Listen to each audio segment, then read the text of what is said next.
ನಾದ ಶ್ರೀಕೃಷ್ಣ ಮುಖ್ಯ ಪ್ರಾಣನನ್ನು ಮನಸ್ಸಲ್ಲಿ ನೆನೆಯುತ್ತಾ ಈ ವೇದಿಕೆಯಲ್ಲಿರುವ ಸ್ವಾಮಿಗಳಿಗೆ ಹಾಗೂ ಮುಂದೆ ಆಸೀನರಿರುವ ಎಲ್ಲರಿಗೂ ನನ್ನ ಹೃದಯಾಳದ ವಂದನೆಯನ್ನು ಸಲ್ಲಿಸುತ್ತಾ, ನಾನು ದೀಕ್ಷಿತಾ, 8ನೇ ತರಗತಿ, ಶ್ರೀ ಅನಂತೇಶ್ವರ ಆಂಗ್ಲ ಮಾಧ್ಯಮ ಪ್ರೌಢಶಾಲೆಯ ವಿದ್ಯಾರ್ಥಿನಿ.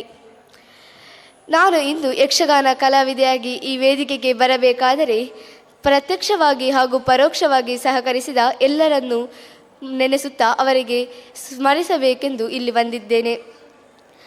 ಮೊಟ್ಟ ಮೊದಲಿಗೆ ಯಕ್ಷಗಾನ ಎಂಬ ಮಹಾ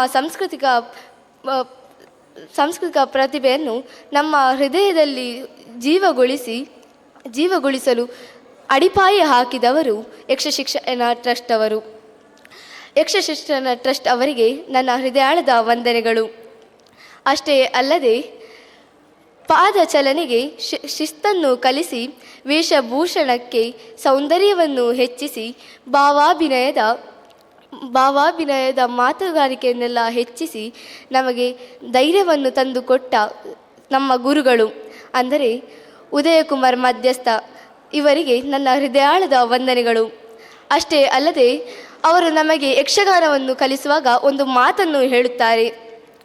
ಅದೇನೆಂದರೆ, ಯಕ್ಷಗಾನದ ವ್ಯಾಯಾಮ ಇಂದು ನಿಮಗೆ ಕಷ್ಟವಾಗಬಹುದು, ಆದರೆ ಮುಂದೊಂದು ದಿವಸ ಯಕ್ಷಗಾನ ಪ್ರದರ್ಶನ ನೀಡುವಾಗ ಸುಲಭವಾಗುತ್ತದೆಂದು.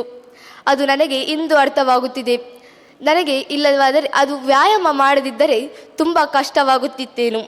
ಆದರೆ ಆ ವ್ಯಾಯಾಮವನ್ನು ಅವರು ಕಲಿಸಿದ್ದರಿಂದ ನಾನು ತುಂಬ ಸುಲಭವಾಗಿ ಯಕ್ಷಗಾನವನ್ನು ಮಾಡಬಲ್ಲೆ. ಅವರಿಗೂ ನನ್ನ ವಂದನೆಗಳು. ಅಷ್ಟೇ ಅಲ್ಲದೆ ಯಕ್ಷಗಾನ ತರಬೇತಿಗೆ ಪಾಠಗಳು ಅಡ್ಡವಾಗದಂತೆ ಶಾಲೆಯ